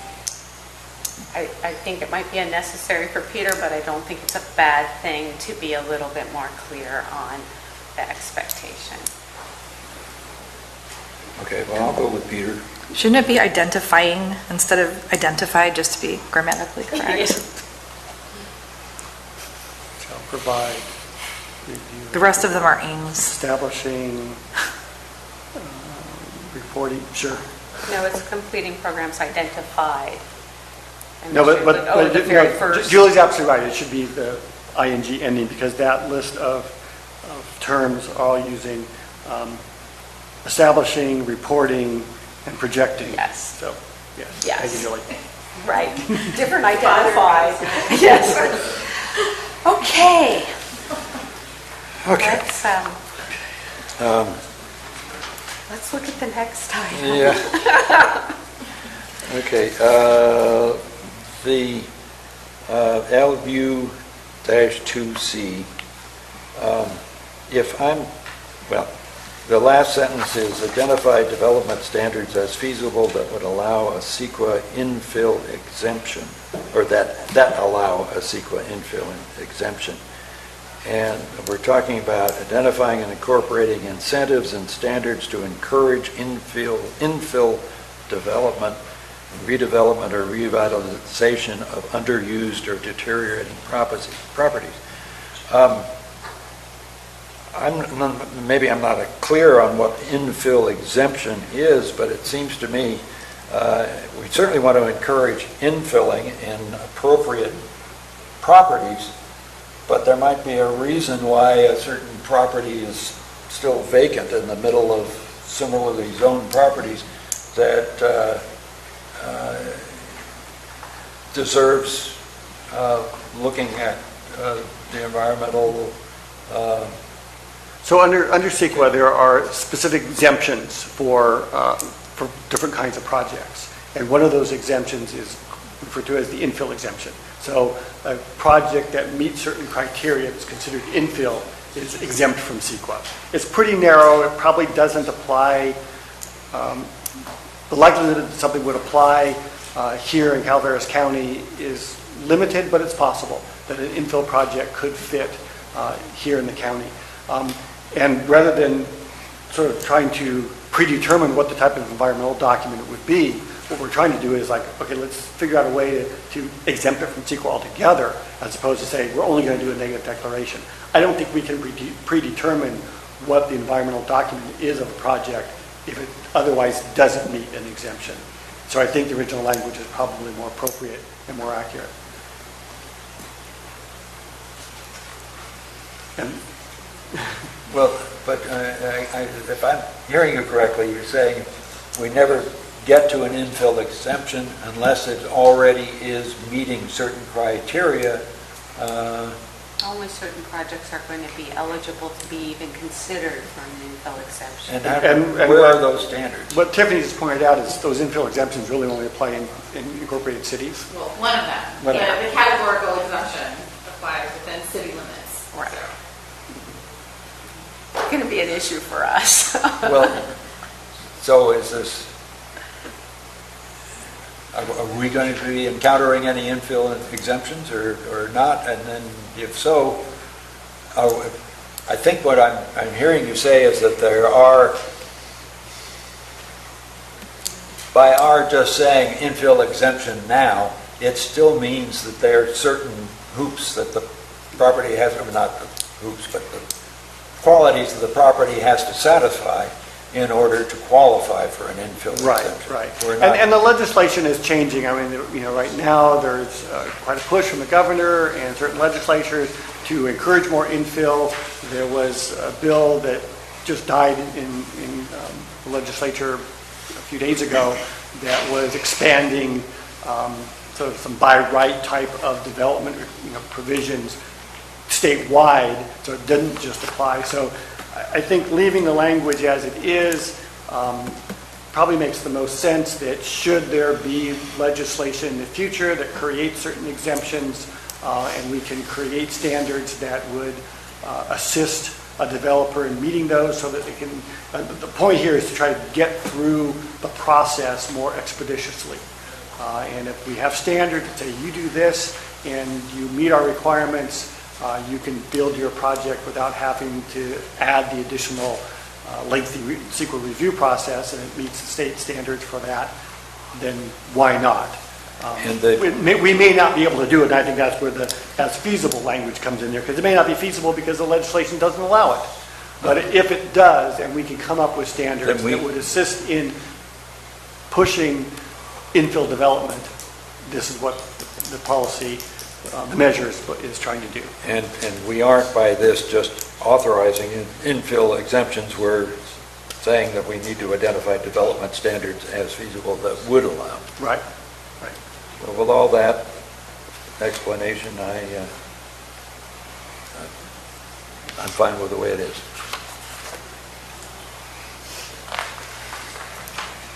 Okay. But we'll put the word would in before the word allow. Yes, okay, thank you. I appreciate that. We knew you wouldn't let that get by. I'm sorry, where does would go? That would allow. Okay, yes. It's always nice we can agree on. Okay, so now we're getting back to the community again. Measure LU4A. And I realize this is... You missed 2F. No, did I miss 2F? No, well, that's because we say that's covered elsewhere. Right, we did, I don't think this is the right spot, so, Well, yeah, great. right. Okay. So, again, I just think that we need to specifically provide for input from the community. Yes. So, is there any problem with that proposed change? Or, let's see if we can get LU20 up on the screen. I'm sorry.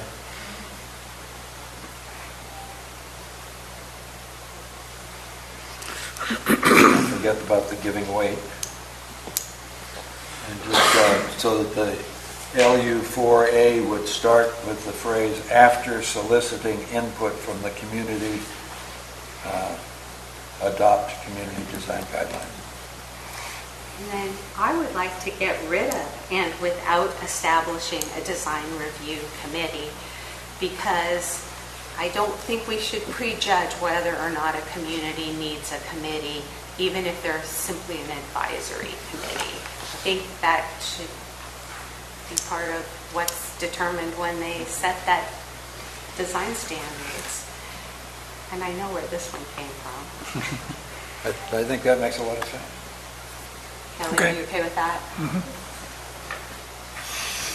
I mean, there's no sense in limiting I'll ourselves. look up and nod or say, Yes. no, I disagree. Yes, no, I agree. There were strong feelings on the prior commission. about Yes, that I language. understand.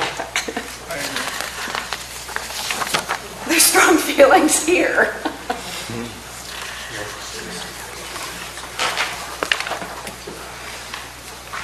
Okay. How's the public feel about that? Okay, LU20, page 21.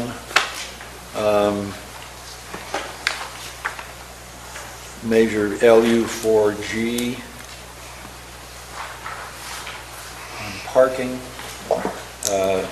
it would be adding a phrase to the end of it. The parking, it says, parking, update the Calaveras County Code to include alternative parking provisions for community centers and historic districts to accommodate pedestrian-oriented development.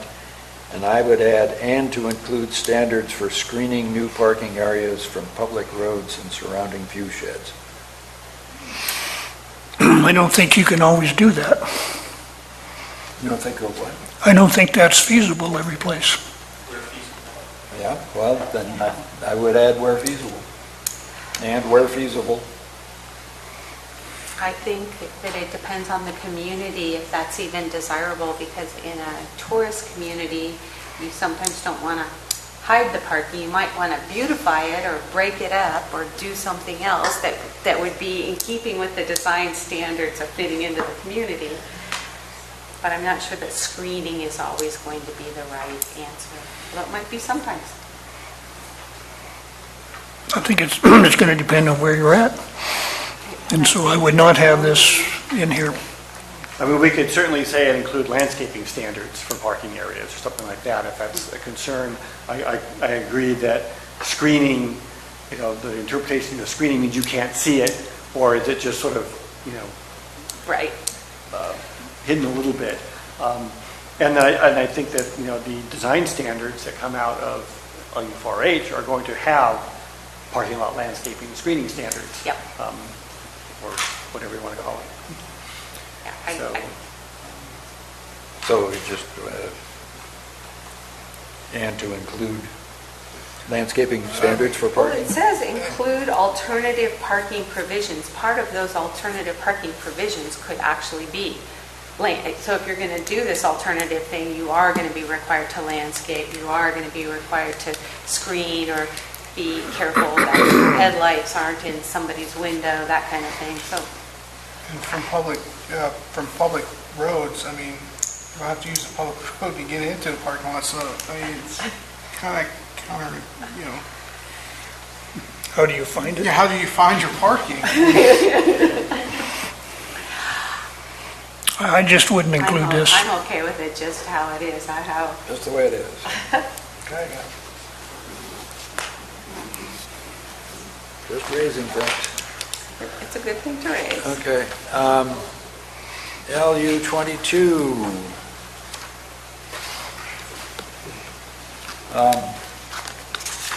This is here on the screen, so that at the start of the second sentence, instead of the ordinance should, we're trying to get rid of shoulds in here.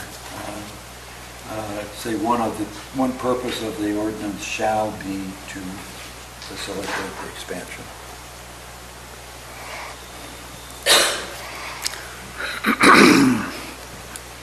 I think as we're talking about sort of an update to the telecommunication, there's going to be a number of provisions, and that sort of makes sense that it's one provision that we want to address.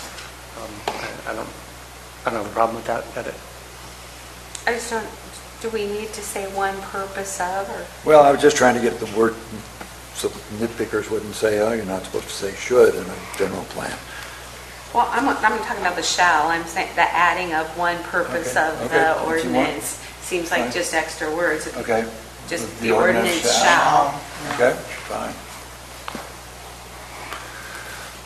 Well, I have another comment on this IMLU-5A. The last sentence is going to be ending with the phrase, in order to ensure that the facilities blend with the surrounding natural environment where such masking will reduce visual impacts. Two things. One, the lead-up talks about it has to be masked or otherwise disguised. So you better say where such masking or disguising. And apparently you have to do this hell or high water to ensure it, even if it's not feasible. So I think you better say where it's feasible. Maybe you can't always do this feasibly. Right, it won't work properly if it's,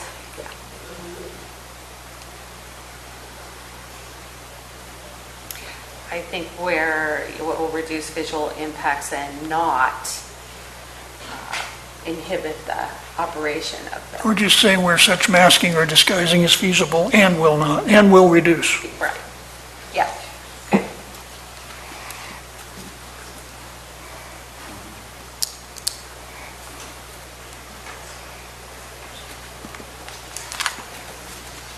Sometimes they're funnier looking when they're masked or disguised. Okay.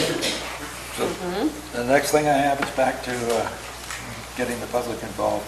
LU 5-5D, special events.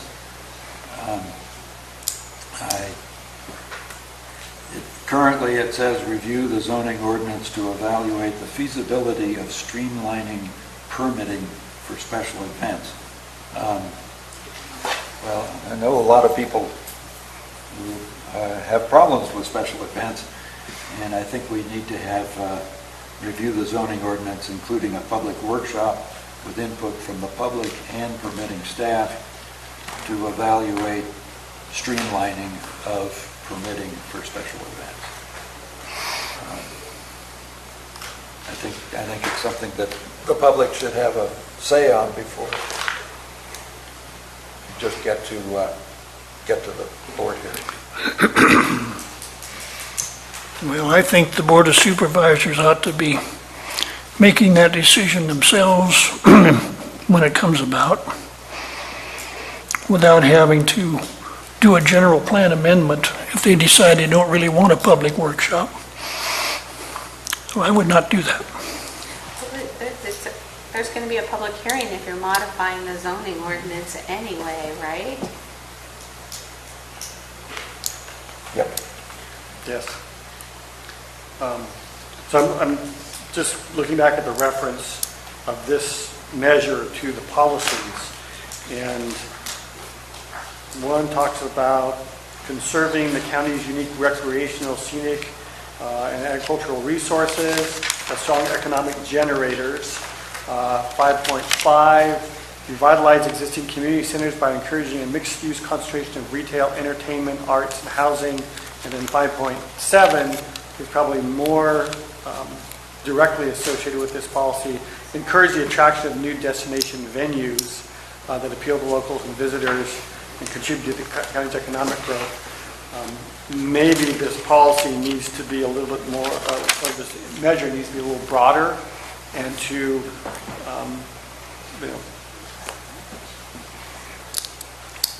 modify the zoning ordinance provisions regarding special events to, and I can't really think of the language right now, but somehow addresses the concerns that, streamlining may be appropriate in some locations, it may not be in others, to encourage, I hate drafting policy on the fly here, so I'm not sure exactly how to say it, but maybe we need to revisit this measure to more closely reflect what the policies are saying. Basically, we're trying to encourage economic development through the variety of recreation and entertainment resources that we have, and to make sure that the zoning code is consistent, compatible with that, while protecting the adjacent land uses and property rights of adjacent properties. Because you're right that sometimes these special events can be more of an impact to the neighbors than we certainly hear enough of that at the planning counter. Yeah. So I don't know where we are on that. I understand, yes, there would be a public hearing if the Board of Supervisors were considering this, but I think this is a big question, and we need to make sure that we wouldn't rush into streamlining permitting special events. I live in a small town, and there's some unlicensed special events that happen there often that disrupt things completely. Well, the measure as written simply says, review the zoning ordinance to evaluate the feasibility of streamlining permitting for special events. I don't see anything wrong with that. No, either do I. I think actually it might be the right thing, because if it does end up resulting in a change, there will be public input to it. I agree. We need to solicit public input more effectively, maybe when there's something happening. That's a different thing. It's not a policy for the general plan. It's just how do we do that? How do we get the word out to people? So I hear two that say don't change it. I saw Don't nodding change of the it. head. Yeah, Okay, I'd leave it as it is. Move on. Okay. All right, well, here we go again. Page LU 23.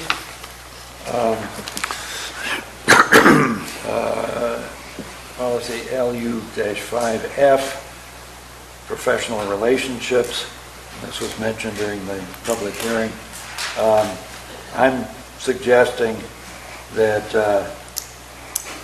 we start the second sentence with, after broad public input is invited and considered, amend the general plan and applicable ordinances where such needs or constraints are. I'll forego my second suggestion, that sentence, where such needs or constraints are identified. But I just want to get in the public input, invited and considered, that it's not just business and professional groups. What about we put a comma after community? Seek relationships with community, business, and professional groups. Ah,